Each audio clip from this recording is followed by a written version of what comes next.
Hi hello friends, ಎಲ್ಲರಿಗೂ ನಮಸ್ಕಾರ. ರೇಖಾ ಅಡುಗೆ ಚಾನಲ್ಗೆ ಸ್ವಾಗತ. ಬನ್ನಿ, ಯುಗಾದಿ ಸ್ಪೆಷಲ್ ಆಗಿ ಮಟನ್ ಕರಿ ರೆಸಿಪಿ ಯಾವ ರೀತಿ ಮಾಡೋದಂತ ತೋರಿಸ್ಕೊಡ್ತೀನಿ. ಸೊ ಯುಗಾದಿ ಹಬ್ಬ ಮುಗ್ದಿದ್ದ ದಿವಸನೇ ನಾವು ಹೊಸ್ತೊಡ್ಕೊ ಅಂತ ಮಾಡ್ತಿರಲ್ಲ, ಸೊ ಅದಕ್ಕೆ ಇವತ್ತು ಒಂದು ಡಿಫ್ರೆಂಟಾಗಿ ಈಸಿಯಾಗಿ ಮಟನ್ ಸಾರು ಮಾಡೋದು ತೋರಿಸ್ಕೊಡ್ತೀನಿ. ಆಲ್ರೆಡಿ ನಾನು ತೋರಿಸ್ಕೊಟ್ಟಿದ್ದೀನಿ. ಇದು ಹೊಸದಾಗಿ ಮಾಡೋರು ಕೂಡ ಈಸಿಯಾಗಿ ಮಾಡ್ಕೋಬೋದು. ಇದು ಯಾವ ರೀತಿ ಮಾಡೋದು, ಇದಕ್ಕೆ ಬೇಕಾಗೋ ಇಂಗ್ರೀಡಿಯೆಂಟ್ಸು ಇಲ್ಲಿ ನಾನು 1 kg ಆಗೋಷ್ಟು ಮಟನ್ ಚೆನ್ನಾಗಿ ತೊಳೆದು ಎತ್ತಿಟ್ಕೊಂಡಿದ್ದೀನಿ. ಹಾಗೆ ರುಬ್ಬೋದಕ್ಕೆ ಒಂದು 2 ಇಂಚು ಶುಂಠಿನೂ, ಒಂದು 2 ಗೆಡ್ಡೆ ಬೆಳ್ಳುಳ್ಳಿನ ಬಿಡಿಸಿಟ್ಕೊಂಡಿದ್ದೀನಿ. ಒಂದು ಮೀಡಿಯಮ್ ಸೈಜ್ ತೊಗೊಳ್ಳಿ. 2 ಈರುಳ್ಳಿ ಕಟ್ ಮಾಡಿ ಇಟ್ಕೊಂಡಿದ್ದೀನಿ. ಒಂದು ಸ್ವಲ್ಪ ತೆಂಗಿನಕಾಯಿನೂ, ಒಂದು ಸ್ವಲ್ಪ ಕೊತ್ತಂಬರಿ ಸೊಪ್ಪು, 2 ಚಿಕ್ಕ ಸೈಜ್ ಟೊಮೊಟೊ ತೊಗೊಂಡಿದ್ದೀನಿ. ಮತ್ತು ಇಲ್ಲಿ ಹುರ್ಗಡ್ಲೆ 1 ಟೀ ಸ್ಪೂನ್ ತೊಗೊಂಡಿದ್ದೀನಿ. 1 ಪೀಸ್ ಚಕ್ಕೆನೂ, ಒಂದು 4 ಲವಂಗ, 1 ಟೀ ಸ್ಪೂನ್ ಕಲ್ಲುವ, 1 ಟೀ ಸ್ಪೂನ್ ಪೆಪ್ಪರ್ ತೊಗೊಂಡಿದ್ದೀನಿ, ಕರಿಮೆಣಸು. ಹಾಗೆ ಗಸಗಸೆ 1 ಟೀ ಸ್ಪೂನು, ಸೋಂಕಾಳು 1 ಟೇಬಲ್ ಸ್ಪೂನ್ ತೊಗೊಂಡಿದ್ದೀನಿ. ಮತ್ತು ಒಗ್ಗರಣೆಗೆ ಒಂದು ಈರುಳ್ಳಿ ಕಟ್ ಮಾಡಿ ಇಟ್ಕೊಂಡಿದ್ದೀನಿ. ಹಾಗೆ ಒಗ್ಗರಣೆಗೆ ಸ್ವಲ್ಪ ಕೊತ್ತಂಬರಿ ಪುದೀನ 2 ಕಟ್ ಮಾಡಿ ಇಟ್ಕೊಂಡಿದ್ದೀನಿ. ಸ್ಪೈಸಸ್ ಒಂದು 2 ಸ್ಪೂನ್ ಆಗೋಷ್ಟು ಅಚ್ಕಾರದ ಪುಡಿನೂ, 3 ಸ್ಪೂನ್ ಆಗೋಷ್ಟು ಧನಿಯಾ ಪೌಡರ್ ತೊಗೊಂಡಿದ್ದೀನಿ. ಅರಿಶಿನ ಪುಡಿ ಒಂದು ಅರ್ಧ ಟೀ ಸ್ಪೂನು, ಮಟನ್ ಮಸಾಲ ಒಂದು ಅರ್ಧ ಟೀ ಸ್ಪೂನು, ಮಾಡೋದಕ್ಕೆ ಎಣ್ಣೆ, ರುಚಿಗೆ ತಕ್ಕಷ್ಟು ಉಪ್ಪು. ಹೀಗೆ ಯಾವ ರೀತಿ ಮಾಡೋದಂತ ನೋಡೋಣ. ಇವತ್ತು ನಾನು ಡೈರೆಕ್ಟಾಗಿ ನಿಮ್ಮ ಕುಕ್ಕರಲ್ಲಿ ಮಾಡೋದು ತೋರಿಸ್ಕೊಡ್ತೀನಿ. ಯಾವಾಗೂ ತೋರಿಸೋವಾಗ ನಾನು ಮಟನ್ನ ಸಪ್ರೇಟಾಗಿ ಬೇಯಿಸಿ ತೋರಿಸ್ತಾ ಇದ್ದೆ.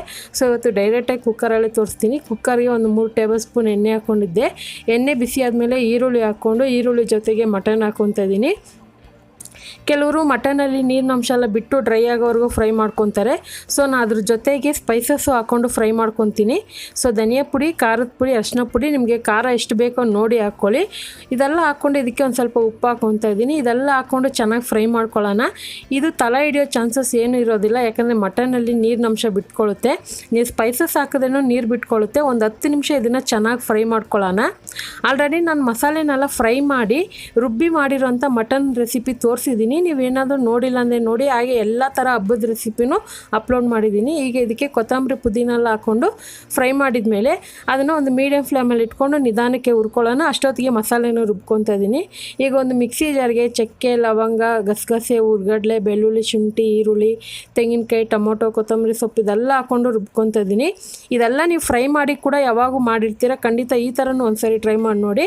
ಕೆಲವರು ಟೊಮೊಟೊ ಯೂಸ್ ಮಾಡಲ್ಲ, ಅಂಥವ್ರು ಬೇಕಂದರೆ ಸ್ಕಿಪ್ ಮಾಡ್ಕೋಬೋದು. ನಾನು ಟೊಮೊಟೊ ಇಲ್ಲಿ ಒಂದು 2 ಹಾಕ್ಕೊಂಡಿದ್ದೀನಿ. ಹಾಗೆ ಇದಕ್ಕೆ ಒಂದು ಸ್ವಲ್ಪ ನೀರು ಹಾಕ್ಕೊಂಡು ಇದನ್ನು ನುಣ್ಣಗೆ ರುಬ್ಕೊಬರ್ತೀನಿ. ನೋಡ್ತಾ ಇರ್ಬೋದು, ಇವಾಗ ರುಬ್ಬಿದ್ದೀನಿ. ಸುಮಾರು ಒಂದು ಅರ್ಧ ಜಾರಷ್ಟು ಮಸಾಲೆ ಆಗಿದೆ. ಇದು ಜಾಸ್ತಿ ಹಾಕೋಕ್ಕೆ ಹೋಗ್ಬಾರ್ದು ಮಸಾಲೆನೂ, ಒಂದು ಅರ್ಧ ಜಾರು ರುಬ್ಕೊಳ್ಳಿ ಸಾಕು. ಹೀಗೆ ಇವಾಗ ನೋಡ್ತಾ ಇರ್ಬೋದು, ಒಂದು 10 ನಿಮಿಷ ಆದಮೇಲೆ ಚೆನ್ನಾಗಿ ನೀರೆಲ್ಲ ಬಿಟ್ಟು, ಸೊ ಸ್ಪೈಸಸ್ ಎಲ್ಲ ನೋಡ್ತಾ ಇರ್ಬೋದು ಕಲರೆಲ್ಲ ಚೇಂಜ್ ಆಗಿ ಮಟನ್ ಕೂಡ ಚೆನ್ನಾಗಿದೆ, ಫ್ರೈ ಆಗಿದೆ. ಇವಾಗ ರುಬ್ಬಿರೋಂಥ ಮಸಾಲೆ ಹಾಕ್ಕೊತಾ ಇದ್ದೀನಿ. ಇದಕ್ಕೆ ನೀವು ತೆಂಗಿನಕಾಯಿ ಹಾಕಿಲ್ಲ ಅಂದ್ರೂ ನಡೆಯುತ್ತೆ, ಹಾಕಿದ್ರೆ ಒಂದು ಸ್ವಲ್ಪ ಟೇಸ್ಟ್ ಡಿಫ್ರೆಂಟಾಗಿರುತ್ತೆ. ಹಾಕಿಲ್ಲ ಅಂದ್ರೂ ನಡೆಯುತ್ತೆ. ಸೊ ಕೆಲವರು ಇಷ್ಟಪಡಲ್ವಲ್ಲ, ಅದಕ್ಕೋಸ್ಕರ ಹೇಳ್ತಾ ಇದ್ದೀನಿ. ಈಗ ಇದೆಲ್ಲ ಹಾಕ್ಕೊಂಡ್ಮೇಲೆ ಚೆನ್ನಾಗಿ ಮಿಕ್ಸ್ ಮಾಡ್ಕೊಳ್ಳೋಣ. ಇವಾಗ ನಾವು ಹಸಿಯಾಗಿ ರುಬ್ಬಿರೋದ್ರಿಂದ ಇದನ್ನು ಒಂದು 5 ರಿಂದ 6 ನಿಮಿಷ ಹಾಗೆ ಇದನ್ನು ಈ ಥರ ತಿರುಗಿಸ್ಕೊಂಡು ಫ್ರೈ ಮಾಡ್ಕೋಬೇಕಾಗುತ್ತೆ. ಯಾಕಂದರೆ ನಾವು ಮಸಾಲೆನ ಹಾಕಿದ್ದೀರಲ್ವ, ತಲೆ ಹಿಡಿಯೋ ಚಾನ್ಸಸ್ ಇರುತ್ತೆ, ಅದಕ್ಕೋಸ್ಕರನೇ. ಈಗ ಒಂದು 5 ರಿಂದ 6 ನಿಮಿಷ ನೋಡ್ಬೋದು, ಮಸಾಲೆ ಎಲ್ಲ ಹಸಿ ವಾಸನೆ ಹೋಗಿ ಚೆನ್ನಾಗಿ ಸೈಡಲ್ಲೆಲ್ಲ ಎಣ್ಣೆ ಬಿಟ್ಟಿದೆ. ಇವಾಗ ನಿಮಗೆ ನೀರು ಎಷ್ಟು ಬೇಕು ಅನ್ನೋದನ್ನ ನೋಡಿ ಹಾಕ್ಕೊಳ್ಳಿ.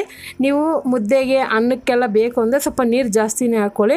ನೋಡಿ, ಇಲ್ಲಿ ನಾನು ಅದೇ ಮಿಕ್ಸಿ ಜಾರ್ಗೆ ಒಂದು ಸ್ವಲ್ಪ ನೀರು ಹಾಕ್ಕೊಂಡು, ಸುಮಾರು ಏನಿಲ್ಲ ಅಂದ್ರೂ ಒಂದು 2.5 ಕಪ್ ಆಗೋಷ್ಟು ನೀರು ಹಾಕ್ಕೊತಾ ಇದ್ದೀನಿ. ಯಾಕಂದರೆ ಮಟನಲ್ಲೂ ನೀರಿನಂಶ ಬಿಟ್ಕೊಳ್ಳುತ್ತೆ, ಅದಕ್ಕೋಸ್ಕರನೇ.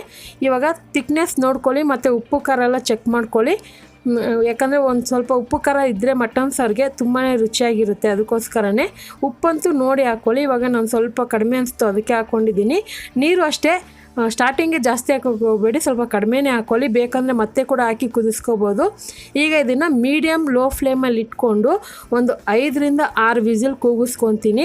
ನೆನಪಿರಲಿ, ಹೈ ಫ್ಲೇಮಲ್ಲಿ ಇಡೋಕೆ ಹೋಗಬೇಡಿ, ಮೀಡಿಯಮ್ ಫ್ಲೇಮಲ್ಲಿ ಇಟ್ಟು ಒಂದು 6 ವಿಸಿಲ್ ಕೂಗಿಸ್ಕೊಂಡು ಪೂರ್ತಿ ಗ್ಯಾಸ್ ರಿಲೀಸ್ ಆದಮೇಲೆ ಓಪನ್ ಮಾಡಿ. ನಾನು ಸಹ ಅದೇ ರೀತಿ ಮಾಡಿದೆ. 6 ವಿಸಿಲ್ ಕೂಗಿಸ್ಕೊಂಡು ಆನಂತರ ಗ್ಯಾಸೆಲ್ಲ ರಿಲೀಸ್ ಆದಮೇಲೆ ಓಪನ್ ಮಾಡಿ. ಇದಕ್ಕೊಂದು ಸ್ವಲ್ಪ ಮಟನ್ ಮಸಾಲ ಪೌಡರ್ ಹಾಕ್ಕೊತಾ ಇದ್ದೀನಿ. ಇದು ಬೇಕು ಅಂದರೆ ಹಾಕ್ಕೊಳ್ಳಿ, ಇಲ್ಲಾಂದರೆ ಬೇಡ ಅಂದರೆ ನಡೆಯುತ್ತೆ. ನೋಡ್ತಾ ಇರ್ಬೋದು, ಸಾಂಬಾರು ತಿಕ್ನೆಸ್ಸು ಕರೆಕ್ಟಾಗಿದೆ. ಮುದ್ದೆಗೆ, ಅನ್ನೋದಕ್ಕೆ, ಮತ್ತು ಏನಾದರೂ ಬಿರಿಯಾನಿ, ಗೀ ರೈಸು, ಚಪಾತಿ, ಪರೋಟ ಅಂಥದಕ್ಕೆಲ್ಲ ಸೂಪರಾಗಿರುತ್ತೆ. ಇದೊಂದು ಡಿಫ್ರೆಂಟ್ ರೆಸಿಪಿ. ಯಾಕಂದರೆ ಮಸಾಲೆ ಎಲ್ಲ ಫ್ರೈ ಮಾಡಿ ರುಬ್ಬಿ ಮಾಡೋದು ಗೊತ್ತಿರುತ್ತೆ. ಈ ಥರನೂ ಒಂದು ಸರಿ ಹಸಿ ಮಸಾಲೆ ರುಬ್ಬಿ ಮಾಡಿ ನೋಡಿ, ಚೆನ್ನಾಗಿರುತ್ತೆ. ಆದರೆ ಉಪ್ಪು ಖಾರ ಅನ್ನೋದು ನಿಮ್ಗೆ ಎಷ್ಟು ಬೇಕೋ ನೋಡಿ ಹಾಕ್ಕೊಳ್ಳಿ. ಇವಾಗ ನೋಡ್ತಾ ಇರ್ಬೋದು, ಈಗ ರೆಡಿ ಆಗಿದೆ. ಕೊನೆಯಲ್ಲಿ ಕೊತ್ತಂಬರಿ ಹಾಕಿ ಇದನ್ನು ಒಂದು 2 ನಿಮಿಷ ಕುದಿಸ್ಕೊಂಡಿದ್ದೀನಿ. ಯಾಕಂದರೆ ಮಟನ್ ಮಸಾಲೆ ಹಾಕಿದ ಮೇಲೆ ಒಂದು 2 ನಿಮಿಷ ಕುದಿಸ್ಕೊಳ್ಳಿ. ಈಗ ಇದು ರೆಡಿಯಾಗಿದೆ.